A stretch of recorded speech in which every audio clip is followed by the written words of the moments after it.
Minä olen Maire Pyykkö. Näytän värien sekoitusakvarelli väreillä ja käytän semmoista Venäjällä valmistettua akvarellia.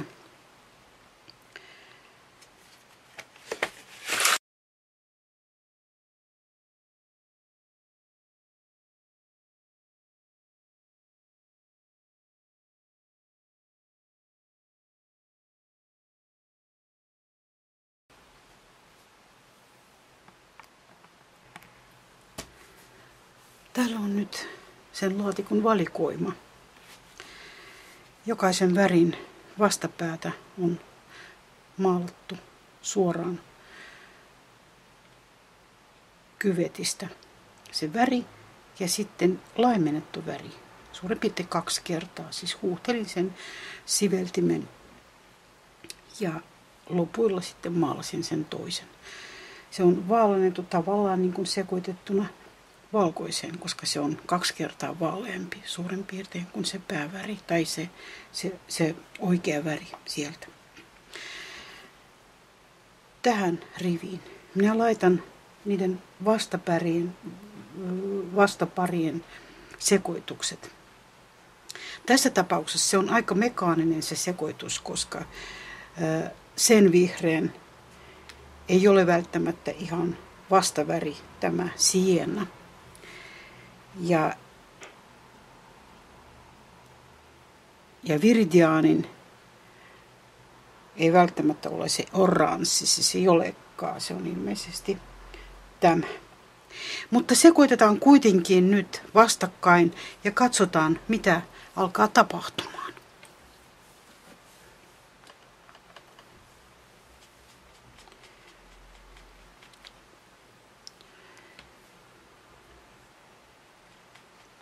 Nyt pesen huolellisesti siveltimen.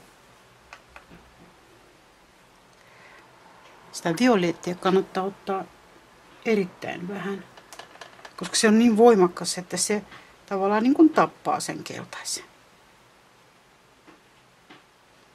Tuli harmaa.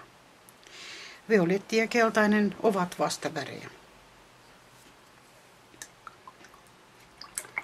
Nyt me otetaan keltainen kadmium ja ultramariini.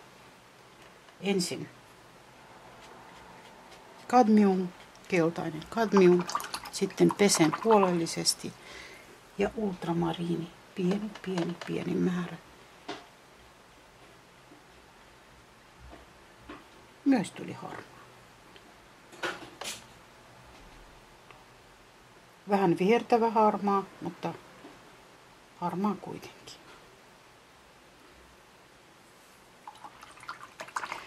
Seuraava pari on okra ja kobalttisininen. Okra.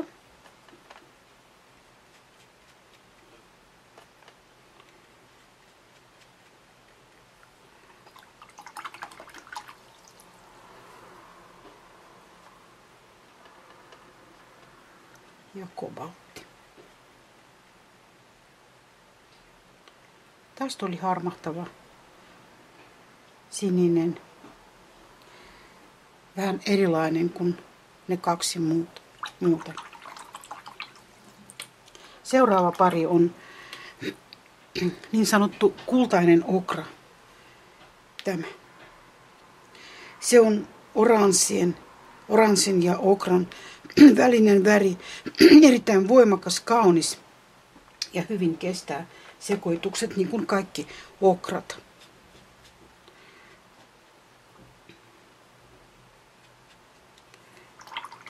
Ja vastapäätä on vaalea sininen, se on niin kuin breussisininen, aika voimakas.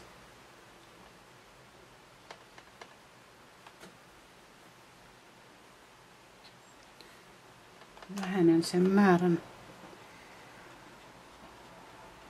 Tästä me saamme kauniin murretun, harmahtava, vihreän.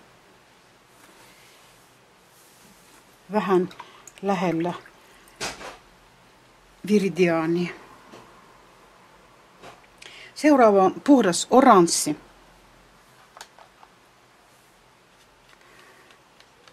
Ja viridiaani.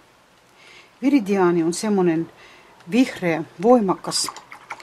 Sitä vielä sanotaan briljantti vihreäksi. Se on tämä. Ja se kestää oikein hyvin melkein kaikki sekoitukset.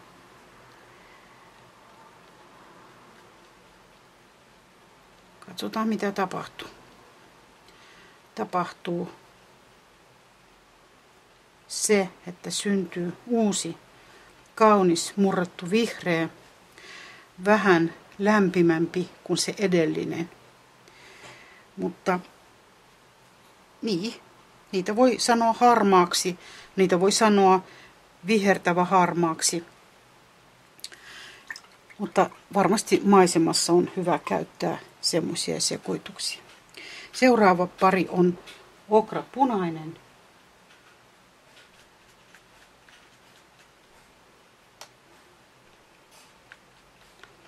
Okrapunainen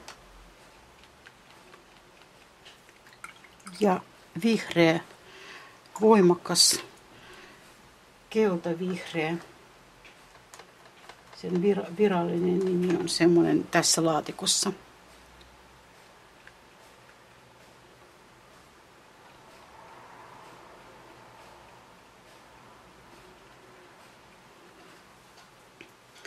Taas syntyy murrettu, harmahtava, vihreä, joka muistuttaa niitä edellisiä, mutta on huomattavasti lämpimämpi.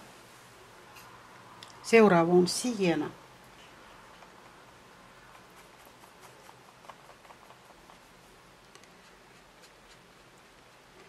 Siena muistuttaa okraa. Ja oikeastaan vaan nimessä on ero, koska samat savet käytetään.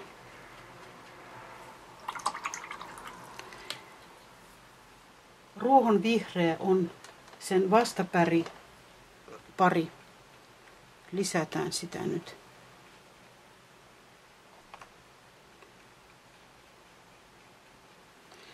Aika lähellä ovat nämä kaksi.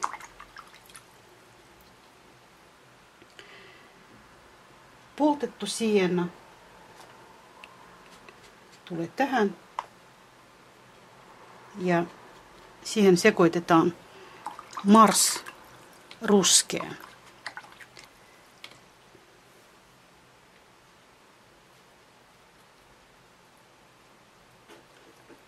Ne ovat jo samaa perhettä nämä värit, niin niiden sekoitus antaa vaan voimistaa vähän sitä vihreän sävyä. Mutta jatketaan nyt sitä samaa mallia. Jos minä haluan tästä saada harmaan, niin minä sekoitan ultramariinia. Me myöhemmin voimme vielä sitä katsoa, mutta nyt teemme niin, kuin on sovittu. Poltettu rauta.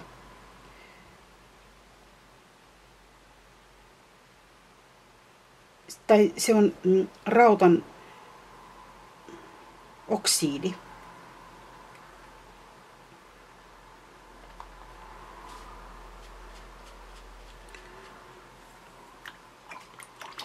Ja umbra.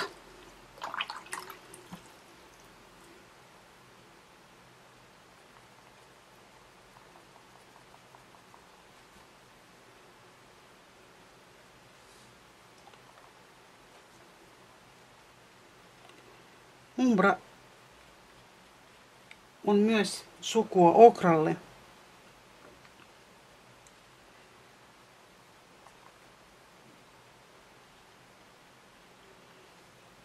Se vähän niin kuin sammuttaa sitä rautaoksidia ja muuttaa sen kirkkaan ruskeaksi.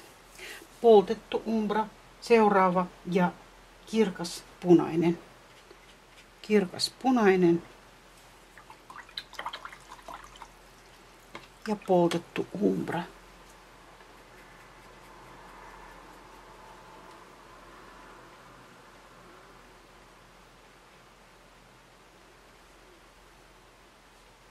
Saamme taas kirkkaan ruskean. Sepia. Se on kaikkien ruskeista kaikkien tummin. Ja vastapäätä on karmiini. Karmiini taas on kylmä, kirkas, punainen, mangaanipunainen. Ja sepia.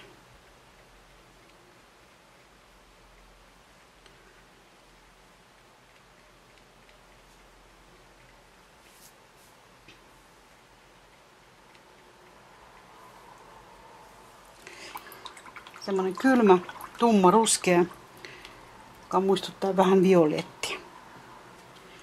Ja viimeinen pari on kraplakka.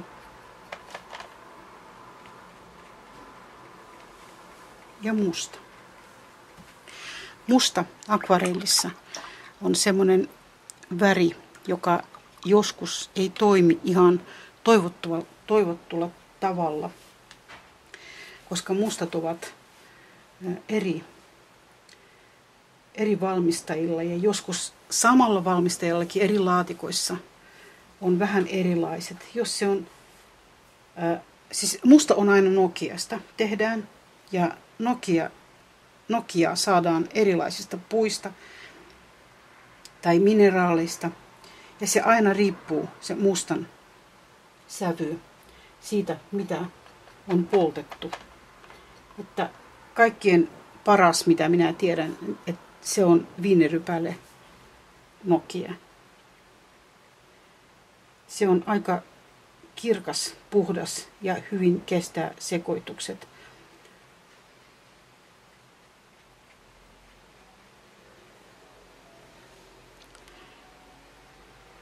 Se tekee semmoisen violetti-ruskean sävyn. Sen takia mustaa pitäisi aika varovaisesti käyttää, että se ei aina toimi hyvin sekoituksessa. Tummia saamme ihan hyvin vaikka sepian, sekoittamalla sepiaa. Tai sitten myöhemmin katsomme vielä, miten voi 3 pääväristä tehdä aika tumman. Ja se tumma voi vielä muuttaa vähän sävyä.